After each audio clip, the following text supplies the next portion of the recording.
En este video queremos resaltar los periodos gubernamentales de los presidentes Belisario Betancur y Virgilio Barco. Vamos a iniciar con el proceso de paz de Belisario Betancur, que fue en el año 1982 hasta el año 1986. Fue el primer presidente que le apostó a una salida negociada al conflicto. Su posesión fue el 7 de agosto de 1982, donde dejó claro su objetivo de gobierno, que era buscar una salida negociada al conflicto con las guerrillas. Belisario Betancur fue el primer presidente que le apostó a esta paz negociada en Colombia y lo intentó con tres grupos distintos: las FARC, el M-19 y el EPL. Para el 19 de septiembre del mismo año de 1982, un mes después de su posesión, Belisario Betancur creó una comisión de paz de 34 integrantes para dar viabilidad a su proyecto. Luego, en el mismo año,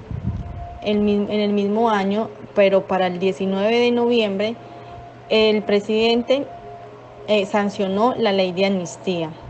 Su aplicación conllevó la liberación de la mayoría de los presos de las guerrillas. Se trató de un perdón general de los delitos políticos y conexos, con la excepción de los crímenes atroces. Según reporte de esa época, 1.384 guerrilleros se acogieron a la ley de amnistía. El proceso de paz se dio de la siguiente manera. Para el año 1983, en lo que fue las FARC y el M-19 expresaron su disposición a los diálogos con la Comisión de Paz. El EPL aceptó el diálogo, pero propuso una Asamblea Nacional Constituyente como base de una reforma política democrática. Bueno, estos diálogos se dieron con los miembros del secretariado de las FARC. Fueron inicialmente en el sur de Huila y luego en Uribe Meta. Con el M-19 los contactos tuvieron lugar inicialmente en Bogotá. Para el 28 de marzo, después de una concertación, en el año 1984, en Uribe Meta se firmó el acuerdo de cese al fuego con las FARC. En el texto quedó claro que a partir del 28 de mayo, los 27 frentes que conformaban esa organización debían cesar sus actividades al fuego. Betancur correspondió ordenando lo mismo a las fuerzas militares. Unos meses después, el gobierno suscribió el mismo pacto con el M-19 en Corinto, Cauca y en Yumbo, Huila, con el EPL en Medellín y con el movimiento de las autodefensas obreras en Bogotá. Paradójicamente, mientras el gobierno Betancur acordaba un cese de fuego con las FARC, el narcotráfico asesinaba a su ministro de Justicia, Rodrigo Lara Padilla, el 30 de abril de 1984. En otras palabras, pues mientras se promovía acciones de paz, al tiempo se empezaba una nueva guerra. Bueno, estos procesos se fueron debilitando ante los factores como la crisis económica, el deterioro social, la violencia que se estaba cesando en ese entonces. También conllevó a debilitar este proceso la toma conjunta que sucedió en Urrao, Antioquia, donde el M-19 sufrió varias pérdidas. Eso fue el 20 de noviembre de 1985, donde sufrió varias pérdidas de sus voceros. Al mismo tiempo, la toma del Palacio de Justicia por parte del M-19 el 6 de noviembre de 1985 le puso pues como la lápida al ensayo general de paz, también con esa guerrilla. Entonces todo esto conllevó a que se debilitara este proceso. Sin embargo,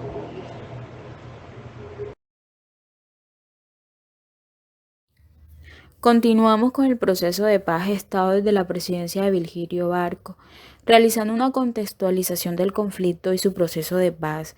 Es de vital importancia destacar que durante la legislatura de Virgilio Barco se llegó finalmente a un acuerdo de paz con el movimiento 19 de abril, el Ejército Popular de Liberación y el movimiento armado Quitín Lamé, guerrilla indígena colombiana, el 8 de marzo de 1990. El acuerdo incluyó un cese unilateral de acciones militares de las guerrillas a cambio de condiciones de desmovilización y reinserción, y la posterior expedición de una nueva ley de amnistía que, además de conceder indultos a los miembros del M-19, ordenó la liberación de guerrilleros presos por delitos de rebelión, sedición y asonada. Las negociaciones con la FARC, EP y el ELN no fueron fructuosas en este periodo. Sin embargo, se logró desarrollar un conjunto de programas de rehabilitación de zonas periféricas para recuperar la presencia del Estado en el territorio. El plan se denominó Plan Nacional de Rehabilitación.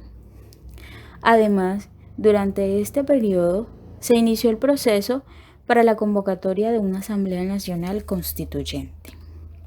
En el marco de las negociaciones establecidas para llegar a un acuerdo de paz, se involucraron diversos actores, como el Movimiento 19 de Abril, conocido como M-19, el Ejército Popular de Liberación, EPL, Movimiento Armado Quitín-Lamé, guerrilla indígena colombiana conocida como QL, Fuerzas Armadas Revolucionarias de Colombia, Ejército del Pueblo, conocido como FARC, y el Ejército de Liberación Nacional, conocido como ELN. La configuración de todo este conflicto se llevó a cabo debido a diversos factores del contexto evidenciado a partir de los siguientes acontecimientos. En primer lugar, la respuesta a presiones desde la sociedad y propuestas de la guerrilla para acceder a adoptar una política de paz al final de su mandato, la cual posibilitó este entendimiento. El contexto de intensificación del conflicto bélico y desborde de violencia con elementos graves, como la guerra sucia emprendida por el paramilitarismo. La presión con atentados terroristas de los narcotraficantes para no ser extraditados a Estados Unidos tras ser solicitados por la justicia de ese país. En el marco de la construcción del proceso de paz, se abordaron temas y apuestas centrales, en donde los actores involucrados se comprometieron básicamente con una iniciativa legislativa para reformar el régimen constitucional. La ejecución de programas de reinserción productiva, protección, seguridad y reconocimiento como partido legal del exmovimiento insurgente. El desarrollo de una reforma constitucional, el voto obligatorio, la financiación de los partidos políticos, la adopción de una tarjeta electoral y, por último, la revisión del llamado Estatuto para la Defensa de la Democracia se convirtieron en una apuesta central de la agenda de paz.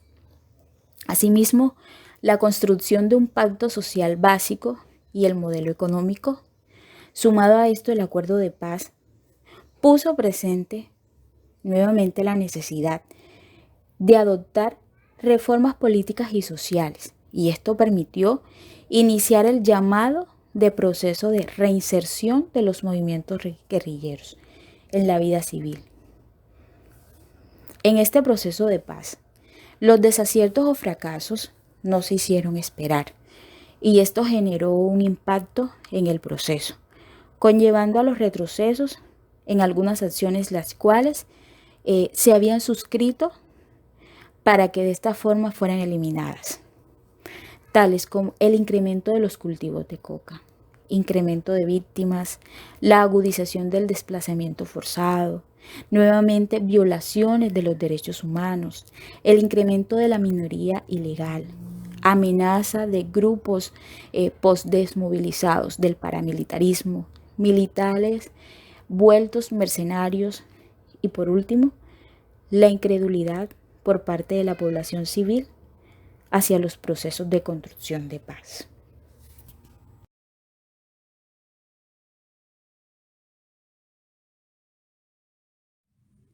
Respuestas a las preguntas orientadoras pertenecientes al portafolio número 3. Primera pregunta. ¿Cuáles son las implicaciones psicosociales del desconocimiento de la historia y de los agujeros negros en la memoria colectiva de los colombianos? El papel del profesional psicosocial en los procesos de construcción de la memoria histórica de los colombianos es resignificar, visibilizar y dar a conocer a las distintas unidades sociales de intervención con población víctima, la importancia de descubrir, la importancia de sentirse sujeto de derechos en donde sea nulo el desconocimiento de la historia y vida política de nuestro país, ya que nos hace partícipes y protagonistas de nuestra propia historia de vida, teniendo como referentes a nuestros familiares que de una u otra forma han sido víctimas por décadas de la violencia armada en nuestro país. Segunda pregunta. ¿Por qué es importante que los colombianos conozcamos nuestra historia pasada y hagamos ejercicios de memoria colectiva en el presente con el fin de construir la paz en el futuro?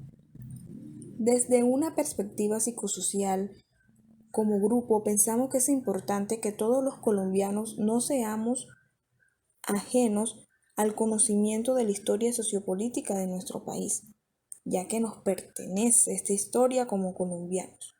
Es importante por la resignificación que como ciudadanos le demos ese interés a todos los procesos sociales, políticos que sin duda alguna van dejando huellas a lo largo de la historia.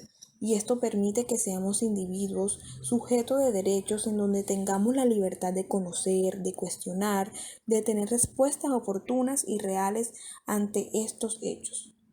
Es importante además porque nos permite conocer el trasfondo de las dinámicas sociales y políticas que vienen sucediendo desde décadas atrás y que como profesionales sociales nos permite tener una mirada o un enfoque holístico e integrador para abordar e intervenir a las problemáticas sociales y del individuo hoy día.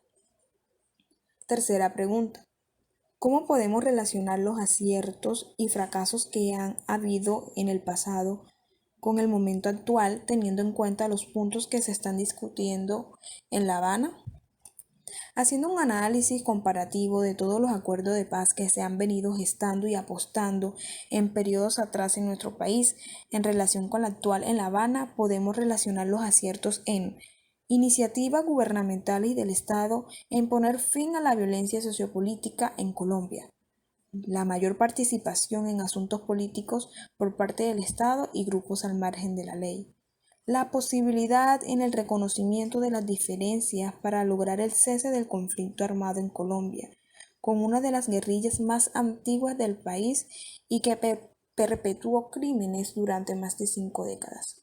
Sumado a esto, Santos hizo de la paz una política pública e integró a la sociedad civil.